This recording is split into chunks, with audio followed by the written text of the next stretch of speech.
Well, Russia's still continuing on the battlefield, and Yes, it seems that that at they least has not changed. that hasn't Whatever changed. diplomatic games are going on, I am comforted by the fact that the Kremlin that Putin, shall we say, has not allowed this political process to interfere with the military process, at least as far as we can tell up until this point.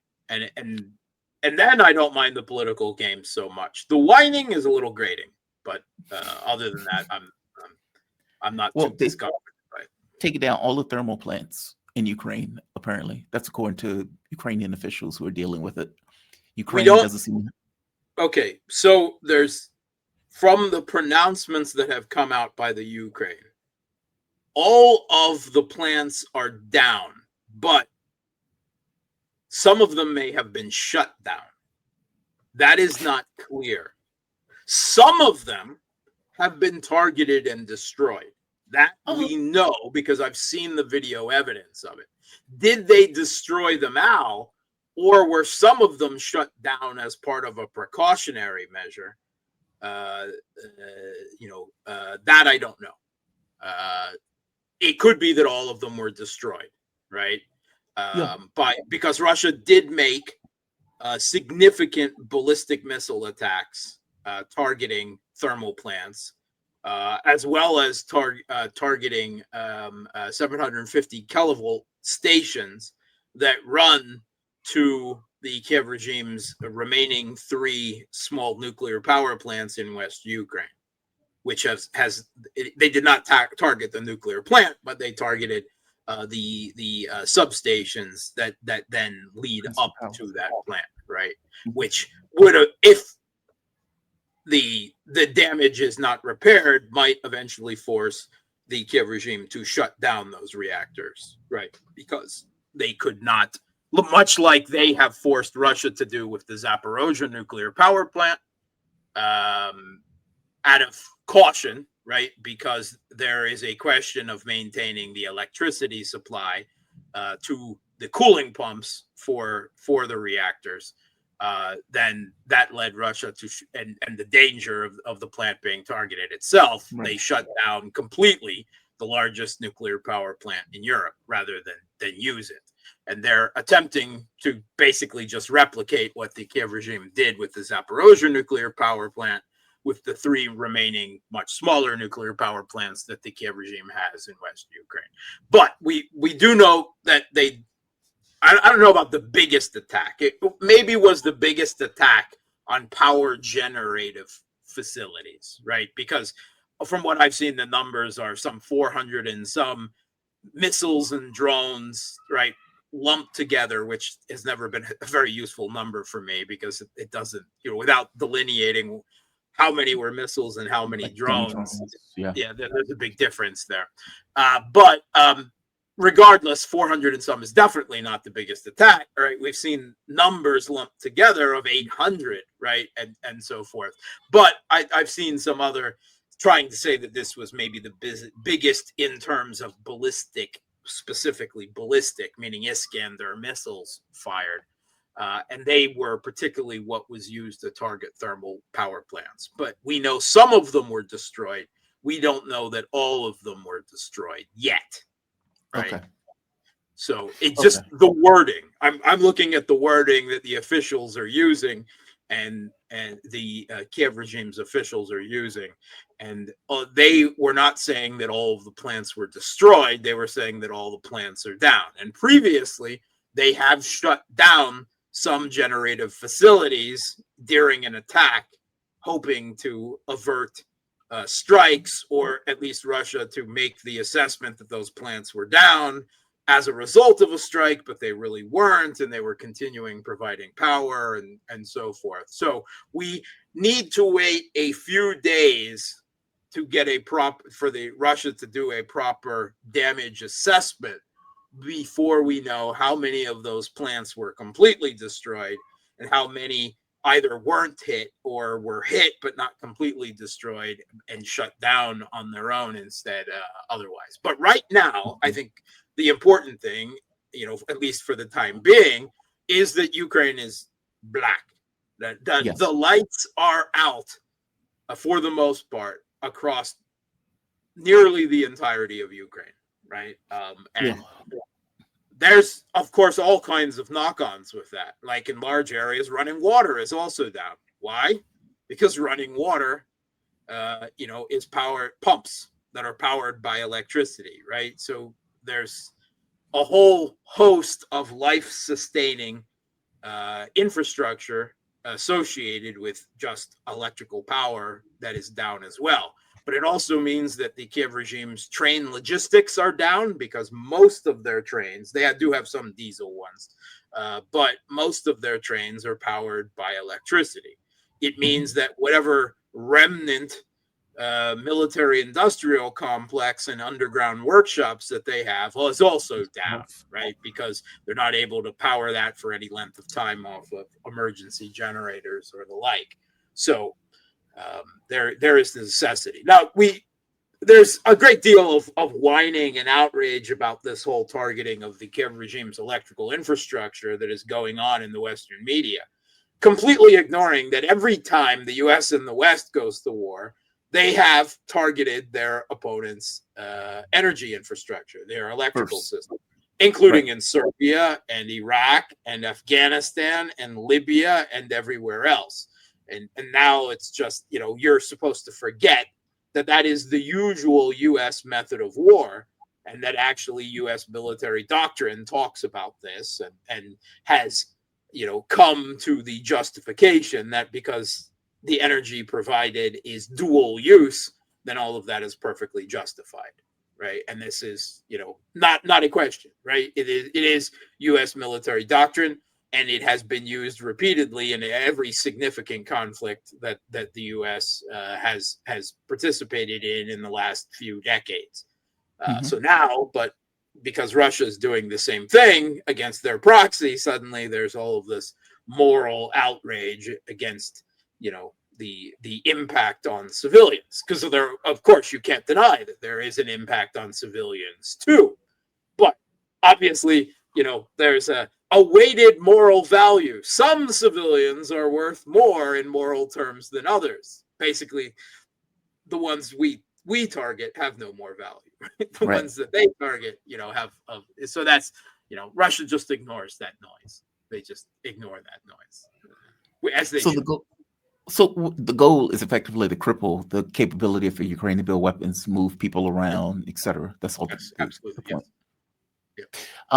There's also advancements in Pokrovsk. From my Pokrovsk reading of it, Pokrovsk is done. I mean, it's not advancements; it's done. Pokrovsk is. Well, it seems like a what mopping has up happened operation. is that Russian forces there. Okay, so when I say done, there might be a few holdouts in the odd basement or building that Russians are still clearing out, but there is no organized resistance left, right? The territory of Pokrovsk is under Russian control. And if there's someone still hiding in a basement somewhere, that doesn't threaten Russian control of that territory.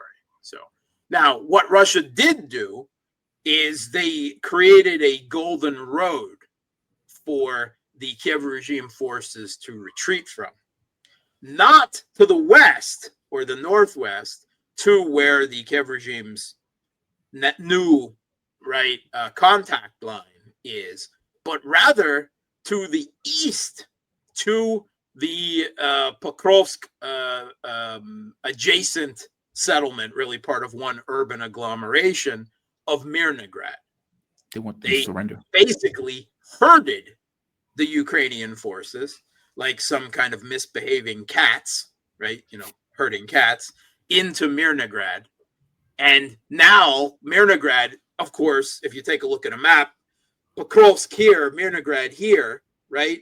And the Kiev regime's lines up here, which means that Mirnograd moving in that direction is actually forcing the Ukrainian troops to retreat further away from rescue and escape, right? So they're now down at the bottom of this cauldron now. And what quite obviously the Russian forces want, or the Kremlin, making the decisions, political decisions, they want to force the forces, the remaining Kiev regime forces, right, that are now corralled into Mirnograd to surrender, right? Surrender or face destruction, right? That is the terms, that there's a varying numbers of how many Ukrainian troops are there. Some say a couple thousand. Others put the number much lower at this point. If you'll remember, it was almost a couple of weeks ago already, more than a week, a little bit less than 2 weeks, that the Russian military put out the official statement that there were some 5,500 troops in the Pokrovsk area, right? Obviously, that number has gone down significantly since then, with a handful probably escaping through fields at night, being hunted by drones and hoping that it was raining or foggy or something that would allow them to maybe sneak through in ones or twos. But the majority have either been herded into Mirnograd or destroyed already. And so other people say that it's only a few hundred, somewhere between 300 and 700 left, which would mean that most of the other 4,000 and some are now no longer with us. I can't. Those are the estimates, from people who are much closer to events on the battlefield than I am. So whether it's 300 or 2,000 or somewhere in between that range, but there are somewhere between that number of Kiev regime forces that have been corralled and are stuck in Mirnograd. And again, they're left, with a very clear and spoken, diktat: you will surrender or you will be neutralized. Yes. Kupiansk is in a very similar situation. Yeah. Only a few days behind. Yeah, so the mopping up operation. So both of these are effectively going to be called within about a week of saying Russia's liberated Kupiansk and Pokrovsk. And there's a number of settlements that are only marginally behind that. Seversk. Well, yeah, that's what I was going to say. They was fighting in Seversk.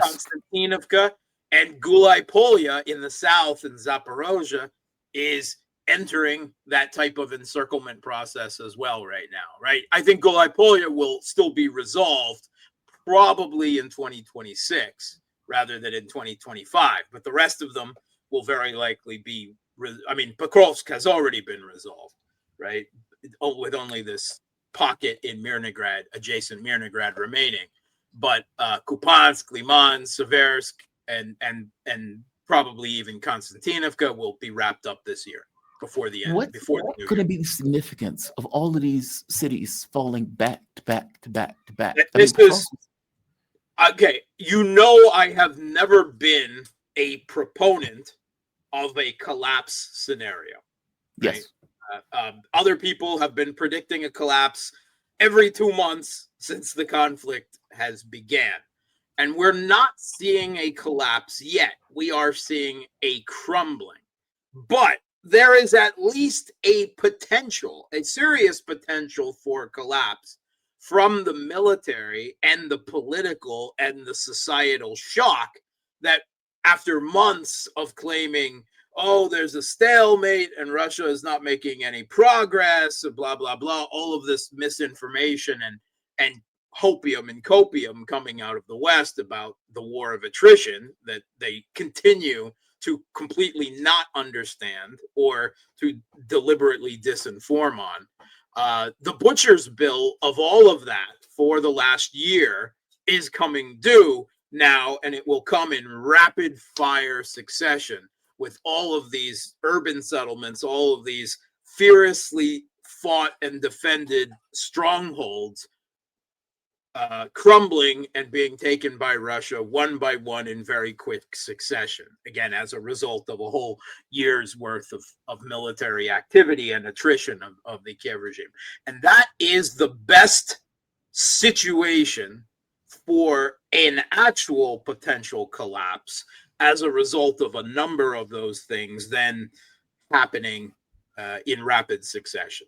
Now, I'm not saying that there is going to be a collapse. But for all of those people who have been talking about collapse, a military collapse, and predicting it right around the corner, this is the first. Yeah, it could potentially happen. Doesn't mean that it will, but it is potential.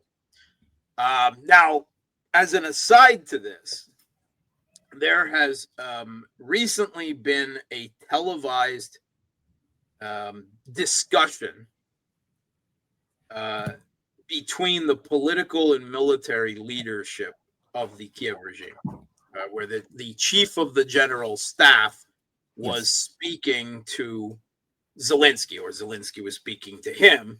And basically he was saying that the situation in Pokrovsk being what it is, without actually saying what it is, we've made some decisions, and those decisions will be put into effect. And when we are able to, we will tell you what those decisions were and why we've made them, right? Which also is very ominous.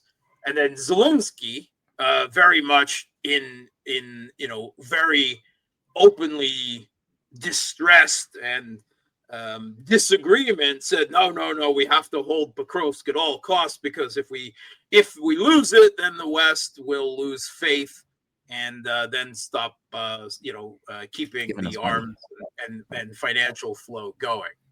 And some people are reading this as a crack, as a division between the political and military leadership in Ukraine.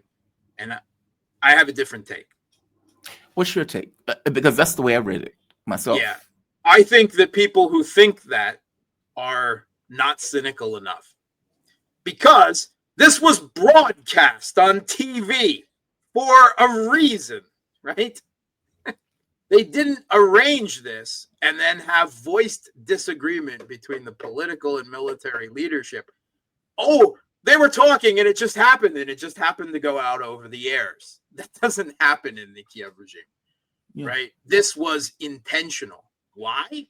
My take is that this was part of Zelensky providing political cover for when Pokrovsk falls, so then he can then say, it was the military's decision, not mine. I wanted to hold it. I accept that. Fair enough. Right. I mean, Zelensky did want to hold it. I mean, even in that interview, him pointing it out, saying he wants to hold it. But I want a six-pack, right? I want to be able to eat random stuff and still keep my figure. Like, meaning just because you want it doesn't mean you get it, right? Yeah, I mean, I'm not saying that that's going to work, but it's, again, part of them attempting to provide a construction of political cover for Zelensky. I don't think there was an accidental disagreement between the political and leadership that just happened to be broadcast to the Ukrainian people still under the Kiev regime's control and the world. And, we just aired our dirty laundry, and there's a significant disagreement and division between the political, military, and leadership as everything is falling apart in Pokrovsk and elsewhere. No, I don't believe that was, we air our big political decisions and disagreements like that on TV. No, Russia doesn't do that. Ukraine doesn't do that. And, when the U.S. can avoid it, they don't do that either, C-SPAN aside, right? Because nothing really happens important on C-SPAN anyway, right? That's not where the real arguments are taking place, not the ones that matter, just the public performances, right? Yeah. This was a public performance. But is there a level of killing or, let's say, dying where the military will? No. To lose 1.5 million men is extraordinary. And yet they continue to lose, to send more men to their deaths every day. Yeah. They would. I think there might have once been military commanders that might have balked at some point. Those military commanders are long gone. Larry Johnson pointed out that they need 40,000 men in order to just keep going. And obviously they can't drag that many men off the street and throw them into a uniform and throw them into. You mean 40,000 a month or 40,000? 40,000 a month. Yeah. Okay. I mean, yeah. If you do the math between they just announced in the BBC actually did a piece on it that officially, and again, the real numbers are probably higher, but in October, the official numbers from the Kiev regime are that they had 21,000 desertions just in the month of October, and that Wow. was the highest number so far. And if they say 21,000, it's probably more like 40. Right? Yeah. That being said, again, take everything they present. So, I mean, regardless, it is a huge number that are deserting, and even assuming, let's be generous and say that they are managing to forcibly conscript off the streets with the press gang 30,000 a month. Right?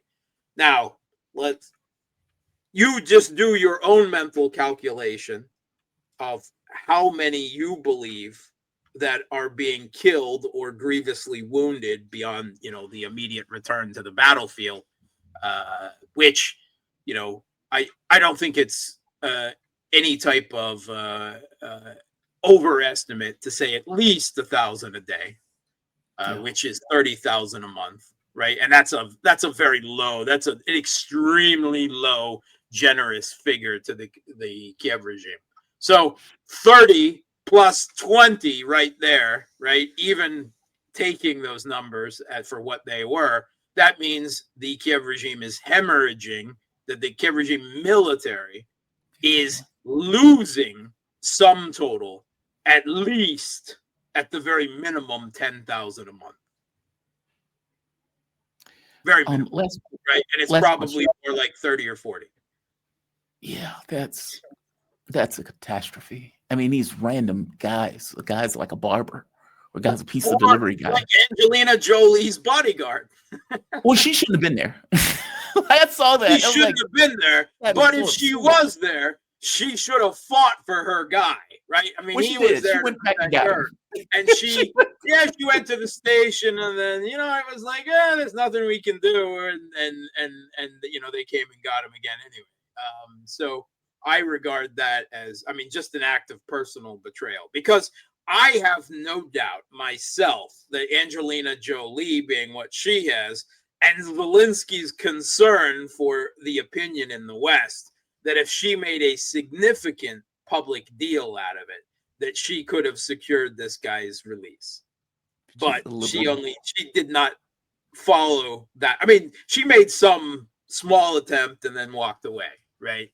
I just regard that as just all kinds of personal nasty on Angelina Jolie's. I mean, not that I think much of her to begin with, but anyway, that I thought was, and it's ironic that the Kiev regime isn't even abashed that they've convicted this guy. To be fair, he is he's a Sambo combat man, unarmed combat. Obviously he is military grade material, but it just goes to show that they'll even steal the bodyguards off of visiting Western celebrities at this point. That's how desperate they are, right? And there was another report from again on the Kiev regime, on the Ukrainian media, of a TCC commander, the press gang commander, saying, yeah, we take people with tuberculosis, we take homeless people, we take what is the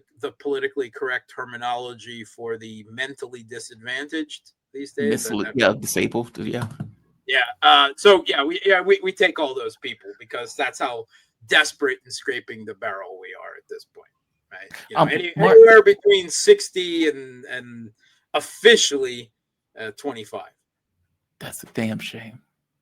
God, man, I feel so bad for those people.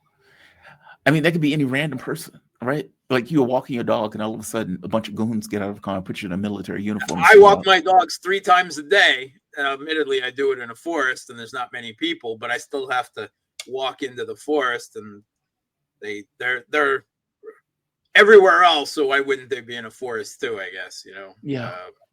It's last question before I let you go. Is there a Russian warship in the Caribbean? That I don't know. I have Okay. not seen any. I know I have seen report of. So there was a report I read about 2 Russian destroyers docked in Venezuela, and I'm like, what? Right. And I'm not saying it's impossible, but I haven't seen anything to me that would confirm that. So Fair enough. That's why I asked you. I very rarely believe what I see on social media. So, I would be very suspicious of that until I see some confirmation that I can rely on, and I have not seen that yet. And that's all I'm going to say. Mark Sleboda, international relations security analyst. Mark, always appreciate you, man. Your analysis is spot on. You can check Mark out on his YouTube channel, Mark Sleboda, or Real Politic with Mark Sleboda. You can check him don't out take me out on my YouTube channel. Don't really? check me out. No. Okay, because I was watching your videos. Fair enough. I'm putting that on there just to draw people to my Boosty page. I cannot put things on YouTube because, like all Russians, I am sanctioned on YouTube and I can't monetize it. And I've been censored on YouTube before, and they've removed videos for absolutely nonsense, obviously political censorship reasons. So not only don't watch me on YouTube, don't watch YouTube. Okay, fair. But if you want to watch me, I'm doing it simply to try to draw more people to my Boosty. Own actual page on Boosty. So I was re-putting some stuff that I do on YouTube with so this is what's actually going on over here if you want to see a lot more of it. Okay, that's fair. Okay, so check them out on Boosty. Is sanctions proof. Substack, YouTube, Buy Me a Coffee, Patreon, they are not. Okay, check him out on Boosty. You can see all of his content. You can see all of his interviews, all of that stuff. Real Politic, Mark Sleboda. He has fantastic analysis. This is just a drop in the bucket of his analysis. So definitely check him out. Mark, but this will be there too. This will be free to everyone. Always check him out. Check him out. Mark, thank you for this, man. You be safe, okay? Have a good day. You as well.